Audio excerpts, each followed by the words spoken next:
Hello दोस्तों, स्वागत है आपके अपने YouTube चैनल हिंदी संस्कृत अड्डा। दोस्तों, आज की इस वीडियो में हम बात करने वाले हैं ओष्ठ के आकृति के आधार पर स्वर वर्ण के प्रकार। इनसे पिछले वाले वीडियो में हम इन्हें विस्तार पूर्वक देख चुके हैं। दोस्तों, थोड़ा सा चर्चा करके आगे की टॉपिक की बात करते हैं। तो ओष्ठ के आकृति के आधार पे, यानी होठ, ये जो होठ है, इन होठों की आकृति के आधार पे 11 जो स्वर वर्ण है, कितना है मेरे दोस्त, 11 जो स्वर वर्ण है, इन 11 स्वर वर्ण को दो भागों में बांटा गया। कितना भाग में दोस्तों? दो भागों में बांटा गया। एक 4, एक के अंतर्गत 7। कितना मेरे मित्र? एक के अंतर्गत 4, दूसरे के अंतर्गत 7। क्लियर है? यानी ओष्ठ की आकृति के आधार पर स्वर वर्ण को दो भागों में बांटा गया। कितना भागों में दोस्तों? दो भागों में बांटा गया। पहला विरिताकार, दूसरा अविरिताकार। पहला विरिताकार, दूसरा अविरिताकार। विरित प्लस आकार, दूसरा अ प्लस विरित प्लस आकार। यानी दोस्तों कहा जाए तो विरिताकार स्वर वर्ण, विरित प्लस आकार। विरिताकार दो शब्दों से मिलकर बना है। पहला विरित, दूसरा आकार, जो दोनों के मिलने से विरिताकार स्वर वर्ण का निर्माण हुआ। क्लियर है दोस्त? तो विरिताकार स्वर वर्ण की परिभाषा की बात किया जाए तो वैसा स्वर वर्ण जिसके उच्चारण में ये होठों की आकृति विरित के जैसा गोल हो जाता है। कैसा हो जाता है मेरे मित्र? गोल हो जाता है। उन स्वर वर्णों को विरिताकार स्वर वर्ण कहते हैं। क्लियर है दोस्तों? इसके अंतर्गत 4 आते हैं। यानी विरिताकार स्वर वर्णों की कुल संख्या 4 होते हैं। कितना होते हैं दोस्तों? 4 होते हैं। हर्ष उ, दीर्घ उ, ओ, औ। यानी विरिताकार स्वर वर्ण की अगर बात किया जाए तो इसकी कुल संख्या 4 होते हैं। कितना होते हैं दोस्तों? 4 होते हैं। हर्ष उ, दीर्घ उ, ओ, औ। क्लियर है मेरे मित्र? नोट कीजिए। अगला आता है अविरिताकार। ओ का अर्थ होता है नहीं। क्या होता है दोस्तों? ओ का अर्थ होता है नहीं। विरित का मतलब विरित आकार, मतलब उसके आकार। यानी अविरिताकार कहने का तात्पर्य होता है कि वैसा स्वर वर्ण जिसके उच्चारण में होठों की आकृति, यानी इस ओष्ठ की आकृति विरित के समान नहीं होता है। कैसा नहीं होता है दोस्तों? विरित के समान नहीं होता है। तो उन स्वर वर्णों को अविरिताकार स्वर वर्ण कहते हैं। क्या कहते हैं दोस्तों? अविरिताकार स्वर वर्ण कहते हैं। इसकी कुल संख्या 7 होते हैं। कितना होते हैं दोस्तों? 7 होते हैं। अ, आ, हर्ष ई, दीर्घ ई, ए, ऐ, री। क्लियर है मेरे मित्र? यानी विरिताकार स्वर वर्णों की कुल संख्या 4 होती हैं। हर्ष उ, दीर्घ उ, ओ, औ। अविरिताकार स्वर वर्णों की कुल संख्या 7 होते हैं, जिसमें अ, आ, हर्ष ई, दीर्घ ई, ए, ऐ एवं री आते हैं। क्या आते हैं मेरे मित्र? ये सभी आते हैं। क्लियर है? पिछले वाले वीडियो में भी हम इन सभी पॉइंट्स के बारे में बहुत अच्छे से चर्चा किए थे। जुड़ी रहिए संपूर्ण वीडियो के साथ। बहुत ही अच्छा टॉपिक निकल के आ रही है दोस्तों। क्लियर है? अगला टॉपिक निकल के आता है कि जीव के आकृति के आधार पर स्वर वर्ण के प्रकार। अभी तक दोस्तों 2 आधारों पर स्वर वर्ण को हम लोग पढ़ चुके हैं, दोनों के बारे में विस्तार पूर्वक जान चुके हैं। तीसरा आधार यानी स्वर वर्ण को बांटने का जो तीसरा आधार है वह है जीव की आकृति, यानी जो जिसे अपना लोग ठठी के भाषा में बोलते हैं जी जी जी। क्या बोलते हैं? जी। इसको नहीं देख रहे हैं? यही है जी। क्लियर? तो इसकी आकृति के आधार पर स्वर वर्ण 3 प्रकार के होते हैं। दोस्तों इसको जानने से पहले आप आ जाइए ना मेरे साथ, थोड़ा सा एक और इंटरेस्टिंग टॉपिक को जान लेते हैं।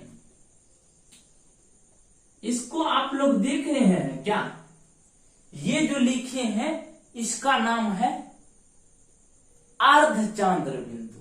क्या नाम है मेरे मित्र? अर्धचांद्र बिंदु इसका नाम है। इसे आगम स्वर कहा गया।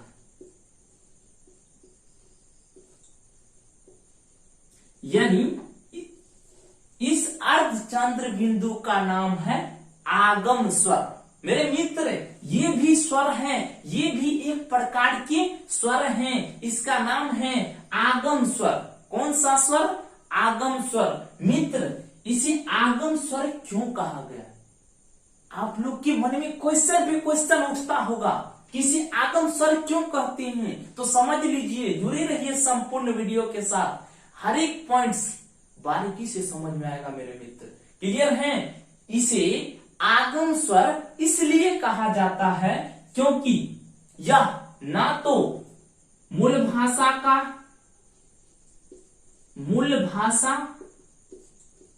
का वर्ण है और ना ही हिंदी भाषा का। दोस्तों ये ना तो मूल भाषा का वर्ण है और ना ही हिंदी भाषा का। यानी कहा जाए ये जो अर्धचांद्र बिंदु है यह ना ही संस्कृत भाषा का वर्ण है और ना ही हिंदी भाषा का। ये एक विदेशी स्वर है। कैसन स्वर है दोस्तों? विदेशी स्वर है। ये फारसी भाषा का स्वर है। किस भाषा का स्वर है मेरे मित्र? फारसी भाषा का। और से समझिए इन्हें। ये अर्धचंद्र बिंदु को आगम स्वर कहा गया है। कौन सा स्वर? आगम स्वर। इसी आगम स्वर इसलिए कहा गया है क्योंकि यह ना तो मूल भाषा संस्कृत भाषा का वर्ण है और न ही हिंदी भाषा का वर्ण है। यह विदेशी स्वर है। कैसन स्वर है दोस्तों? विदेशी स्वर है। कैसन स्वर है? विदेशी स्वर है। क्लियर है? कौन सी भाषा का स्वर है? फारसी भाषा का स्वर है। कौन सी भाषा का? फारसी भाषा का। क्लियर है दोस्तों? नोट कीजिए इन सभी पॉइंट्सों को। अगले टॉपिक की बात करते हैं।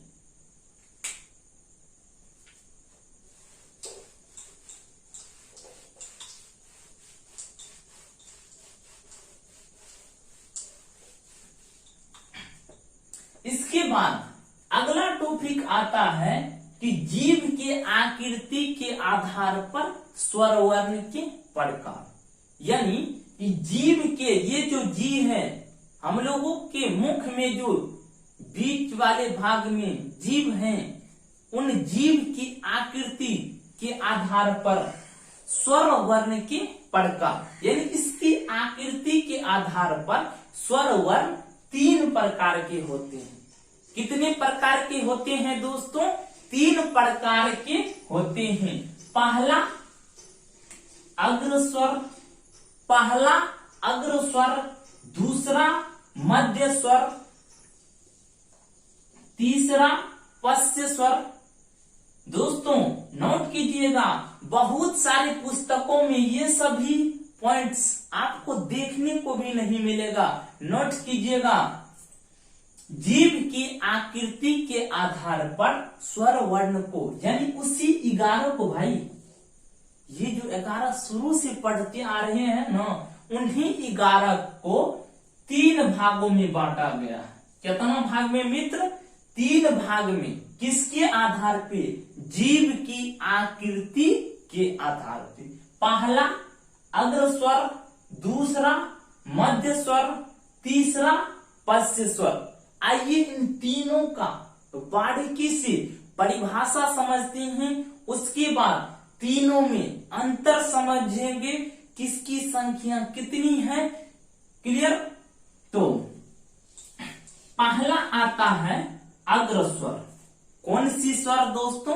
अग्र। कौन सी? अग्र। अग्र कहने का तात्पर्य होता है आगे। क्या अर्थ होता है दोस्तों? आगे। अग्र कहने का तात्पर्य होता है आगे, यानी जीभ की न आगे, यानी हमारे मुख में जो जीभ है उन जीभ का जो अगला भाग है, कौन सा भाग? अगला भाग। इसकी परिभाषा जब बोली जाए तो इनका परिभाषा होता है कि वैसा स्वर वर्ण जिसके उच्चारण में, गौर कीजिएगा दोस्तों, वैसा स्वर वर्ण जिसके उच्चारण में जीभ का अगला वाला भाग यानी आगे वाला भाग, जीभ का आगे वाला भाग यदि, यानी जीभ का आगे वाला भाग हिलता डोलता है, यदि कैसन? ज्यादा हिलता डोलता है, तो उस स्वर वर्ण को कौन सा स्वर वर्ण कहते हैं? अग्र स्वर वर्ण कहते हैं। यानी दूसरे शब्दों में कहा जाए तो वैसा स्वर वर्ण जिसके उच्चारण में जीभ का आगे वाला भाग कार्य करता है। क्या करता है? कार्य करता है। तो उन स्वर वर्णों को अग्र स्वर कहते हैं। कौन सा स्वर कहते हैं मेरे मित्र? अग्र स्वर कहते हैं। दूसरा है मध्य स्वर। क्या नाम है दोस्तों? मध्य स्वर। क्या नाम है? मध्य स्वर। क्या नाम है? मध्य स्वर। मध्य कहने का तात्पर्य होता है बीच। बीच कौन चीज दोस्तों? बीच। कौन चीज? बीच। यानी मध्य स्वर कहने का तात्पर्य होता है बीच वाला, यानी वैसा स्वर वर्ण जिसके उच्चारण में जीभ का बीच वाला भाग क्रियाशील हो। क्रियाशील कहने का तात्पर्य होता है दोस्तों कार्य कर रहा है, काम कर रहा है, यानी वैसा स्वर वर्ण जिसकी उच्चारण में मुख का बीच वाला भाग कार्यशील हो, उसे कौन सा वर्ण कहते हैं? मध्य स्वर कहते हैं। क्या कहते हैं दोस्तों? मध्य स्वर कहते हैं। क्या कहते हैं? मध्य स्वर कहते हैं। क्लियर है दोस्तों? नोट कीजिए, जुड़ी रहिए हमारे संपूर्ण वीडियो के साथ। हर एक पॉइंट्स बारीकी से क्लियर होगा दोस्तों। तीसरा और अंतिम आता है पश्च स्वर। कौन सा स्वर दोस्तों? पश्च स्वर। पश्च का अर्थ होता है पीछे। क्या अर्थ होता है दोस्तों? पीछे। क्या अर्थ होता है? पीछे। यानी परिभाषा की बात किया जाए तो वैसा स्वर वर्ण जिसके उच्चारण में जीभ का पीछे वाला भाग यानी सबसे भीतर वाला पीछे वाला भाग क्रियाशील हो। क्या हो? क्रियाशील हो, उसे पश्च स्वर कहते हैं दोस्तों। उसे क्या कहते हैं? पश्च स्वर कहते हैं। तीनों का परिभाषा नोट किए मेरे मित्र, एक बार रिपीट करते हैं। आप तीनों का परिभाषा नोट कीजिए, इसके बाद उन तीनों का अंतर का आधार जानेंगे कि इन तीनों के बीच क्या अंतर है, इसमें कौन कौन स्वर आएंगे, इसमें कौन कौन आएंगे और इसमें कौन कौन आएंगे।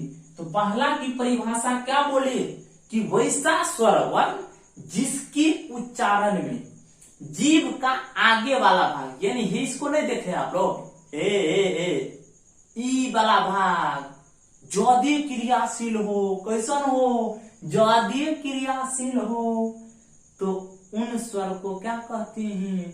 अग्र स्वर कहते हैं मित्र। क्या कहते हैं? अग्र स्वर कहते हैं। आप लोग मेरे साथ भी बोलिए, क्लियर हो जाएगा, हर एक पॉइंट क्लियर हो जाएगा। क्लियर?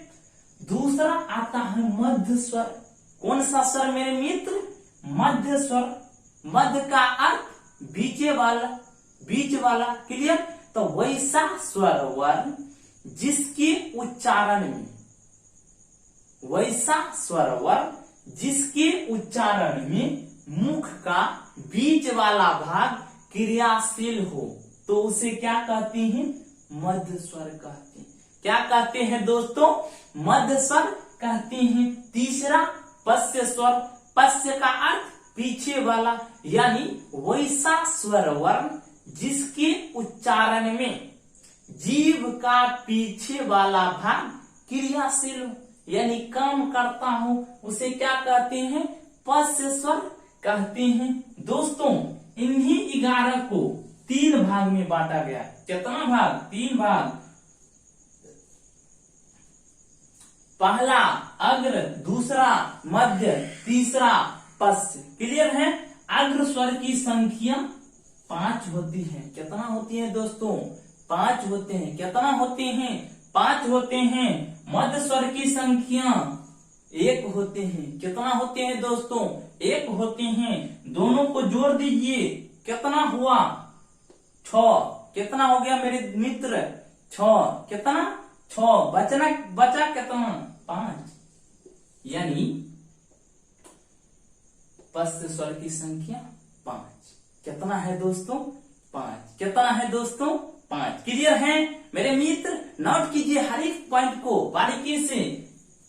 अग्र स्वर की कुल संख्या 5, मध्य स्वर की कुल संख्या 1, जिसमें आएगा अ, केवल अ।